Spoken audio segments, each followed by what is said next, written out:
Hello दोस्तों आज हम बात करेंगे उस टॉपिक पर जिस टॉपिक पर आपको हजारों ऐसी वीडियोस मिल जाएंगी, ऐसे हजारों ऐसी चर्चाएं मिल जाएंगी जो इंटरनेट पर बहुत ही अच्छी तरीके से अवेलेबल है। अंग्रेजी शासन की बात करेंगे। ये जब इंडिया के ऊपर अंग्रेजी शासन बरतानिया हुकूमत रूल कर रही थी उस वक्त की हम बात करेंगे। दोस्तों बताने का तो ऐसा कोई हमारे पास ऐसे कोई नई चीज नहीं कि हम उठा के लाके आपको बता देंगे, लेकिन बस हम ये आपसे बताएंगे कि उन शहरों को हम छोड़कर हम गाँव और कस्बों की बात करेंगे। दोस्तों हम उस गाँव की बात करेंगे जहां पर बहुत ऐसे क्रांतिकारी, बहुत ऐसे फ्रीडम फाइटर जो अंग्रेजों से लोहा लिए, अंग्रेजों के खिलाफ विद्रोह किए हैं। हम ऐसे उन तमाम फ्रीडम फाइटर लोगों की पहचान कराएंगे, आपको उनसे रूबरू कराएंगे। हम आपको उन लोगों से एक कम्युनिकेशन के जरिए रूबरू कराएंगे, उनके नाम की चर्चा करेंगे और उनके योगदान की बात करेंगे। वो कौन लोग थे जो गांव के अंदर, कस्बों के अंदर अंग्रेजी हुकूमत के खिलाफ लड़ते थे। और ऐसा नहीं कि सिर्फ ये मैं इस वीडियो में किसी एक पार्टिकुलर और किसी दो चार गांव का नाम लूंगा, ऐसा नहीं कि सिर्फ वही गांव है। आप कश्मीर से लेकर कन्याकुमारी तक और आप केरल से लेकर आप दिल्ली तक देखिएगा तो ऐसे बहुत से आपको ऐसे गांव मिल जाएंगे, बहुत ऐसे कस्बे मिल जाएंगे जहां पर ये तमाम लोग अंग्रेजी हुकूमत से लड़ाई लड़ रहे थे और अपना योगदान देश के लिए दे रहे थे। दोस्तों इस वीडियो में आज हम बात करेंगे यूपी का, और यूपी का एक शहर है कानपुर उन्नाव। दोस्तों इसी उन्नाव के अंतर्गत गाँव आता है जिसका नाम था परियार। दोस्तों ये परियार गाँव भी बड़ा रोचक और बड़ा ही दिलचस्प है। इसके पीछे भी कई राज है। वहाँ ग्रामीणों की माने और वहाँ के बुजुर्गों की माने तो ये गांव नाम एक परियों से पड़ा है कि एंजल से पड़ा है। उन लोगों का ऐसा मानना है कि यहाँ पर पहले परियां रहती थी, यहाँ पर एंजल्स रहती थी, वो यहाँ पर उन लोगों का बसेरा रहता था, इसीलिए परि शब्द से परियार गांव का नाम रख दिया गया है। दोस्तों जो आज के डेट में ये परियार गांव नहीं रह गया है, अब ये परियार गंगा घाट के नाम से जाना जाता है। दोस्तों इस गांव के आजू बाजू में और कई गांव है जिनका जिक्र हम आगे इस वीडियो में करेंगे, लेकिन दोस्तों इस कानपुर के अंदर, उन्नाव के अंदर ये सबसे ज्यादा हाईलाइट ये गांव था परियार गांव, और इसी के साथ में सफीरपुर गांव था और दो तीन गांव है जिसका नाम अभी मैं बताने वाला हूँ आपको इस वीडियो में। ऐसे ये गांव थे जो गांव एकदम इकट्ठे होकर और संगठित होकर फ्रीडम फाइटर ही लड़ रहे थे। यहाँ के वो मजदूर लड़ रहे थे, वो किसान भी लड़ रहे थे, वो जमींदार भी लड़ रहे थे, वो आखिरी छोर पे खड़ा हुआ व्यक्ति भी लड़ रहा था। ये पूरा का पूरा गांव, पूरी की पूरी गांव की पॉपुलेशन एक एक कर अलग अलग तरीके से ये अंग्रेजों के अगेंस्ट खड़ी थी। दोस्तों आप कल्पना कीजिए आज से 250 साल पहले आप 1857 के अंदर आप जिंदगी काट रहे हैं। उस समय इतने संसाधन नहीं थे, इतनी गाड़ियां नहीं थी, इतना ज्यादा टेक्नोलॉजी हाई नहीं थी जो पिछले कुछ सालों के अंदर इतनी ज्यादा पूरी दुनिया के अंदर टेक्नोलॉजी और उस सारे तमाम संसाधन हो गए हैं। 6 घंटे की दूरी आप 1 घंटे में तय कर लेते हैं, आप 24 घंटे की दूरी आप 2 घंटे में तय कर लेते हैं। ये तमाम ऐसे संसाधन उस वक्त नहीं थे। तो अंग्रेजों से लेकर तमाम फ्रीडम फाइटर, किसान, जमींदार, उन तमाम लोगों का एक ही यातायात का साधन था, वो था नाव। नाव से ही ज्यादातर पार करके गंगा के उस पार और गंगा के इस पार उनका आवागमन रहता था। और इसी नाव से वो तमाम फ्रीडम फाइटर, वो तमाम जमींदार, वो तमाम गरीब मजदूर लोग, वो तमाम किसान लोग इसी नाव के जरिए तमाम वो ऐसे में साथियों से मुलाकात करते थे, उनको हथियार देते थे और उनको अगले टास्क के बारे में उनको इन्फॉर्म करते थे कि आपका अगला टास्क क्या है, आप कैसे वहां पर हमला करेंगे, कैसे उनके खिलाफ जाल बिछाएंगे। ये तमाम तरह की षड्यंत्र जो अंग्रेजों के अगेंस्ट था। दोस्तों जैसे कि मैंने आपको बताया था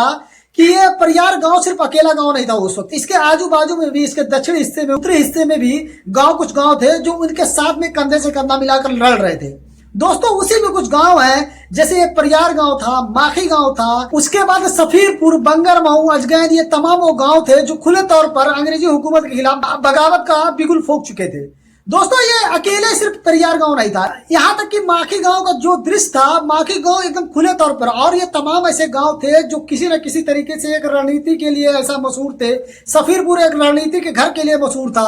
यहाँ पर ज्यादातर लोग रणनीति बनाते थे, कैसे कानपुर से निकल कर जाना है लखनऊ के लिए, कैसे कानपुर से निकल कर जाना है उन्नाव के लिए। ऐसे तमाम ऐसे शहरों से निकलने का यहाँ पर रणनीति बनती थी, और ऐसे तमाम लोगों से मिलने के लिए जो इस काम में हिस्सा ले रहे थे, जो फ्रीडम फाइटर थे, जो लड़ाई लड़ रहे थे, भले वो छुप के लड़ाई लड़ रहे थे लेकिन वो लड़ाई लड़ रहे थे। लेकिन आपको माखीपुर गांव के बारे में इतना ही जान लीजिए कि माखीपुर उस समय एकदम खुले तौर पे एकदम विद्रोह कर दिया था, अंग्रेजों के सामने एकदम खुली बगावत कर लिए थे। उसका एक कारण था कि वहां पर भी यही प्रॉब्लम थी सेम, अंग्रेजों द्वारा वहां पर भी यही टैक्स के नाम पर उनसे जबरदस्ती वसूली की जाती थी, उनसे खेतों के अंदर काम कराया जाता था, उनसे मजदूरी मशक्कत कराई जाती थी। इसलिए वहां पर तमाम किसान थक हार कर ये फैसला लेते हैं कि अब इनके खिलाफ विद्रोह किया जाएगा। और दोस्तों विद्रोह इस हद तक हो गया कि कई वहां पर अंग्रेजों को मार दिया जाता है, उस गांव के अंदर कई पुलिस वालों पर हमला हो जाता है, लेकिन बाद में इन तमाम गांव वालों को सरेंडर करना पड़ता है। उसका एक मुख्य कारण था कि शासन उनका था, प्रशासन उनका था और लोग उनके थे। वो पुलिस की 4 टुकड़ियों के साथ में आते हैं, पूरे गांव को एकदम चारों ओर से घेर लेते हैं और गांव के अंदर एक एक करके कुछ घरों के अंदर आग लगा देते हैं, बच्चों को मारने लगते हैं, महिलाओं को मारने लगते हैं। इसी के लिए इन तमाम लोगों को आत्मसमर्पण और सरेंडर करना पड़ता है और इनमें से कुछ लोगों को बाद में बरतानिया हुकूमत की अदालत फांसी की सजा सुनाती है। दोस्तों यही कहानी बंगर मऊ की है। बंगर मऊ के गांव के अंदर भी कुछ लोकल निवासी थे जो वही इसी गांव के रहने वाले थे। वो इंडियन थे, लेकिन उस समय वो ब्रिटिश हुकूमत के अंदर, वो ब्रिटिश पुलिस के अंदर एज पुलिस की नौकरी करते थे। लेकिन वो भी ब्रिटिश हुकूमत की कुकुरता के खिलाफ खड़े हो गए और वो भी गवर्नमेंट के अगेंस्ट हो गए। लेकिन उसका एक कारण यह था कि वो हर दिन देखते थे कि उनके ही अपने भाई बंधु पर, उनके ही अपने गांव वालों पर ये लोग ऐसा शासन कर रहे हैं, इतना मार पीट रहे हैं, इतना घर जला रहे हैं। इसीलिए जो पुलिस वाले बरतानिया हुकूमत के अंदर काम करते थे वो लोग भी कमोबेश करके बगावत कर दिए।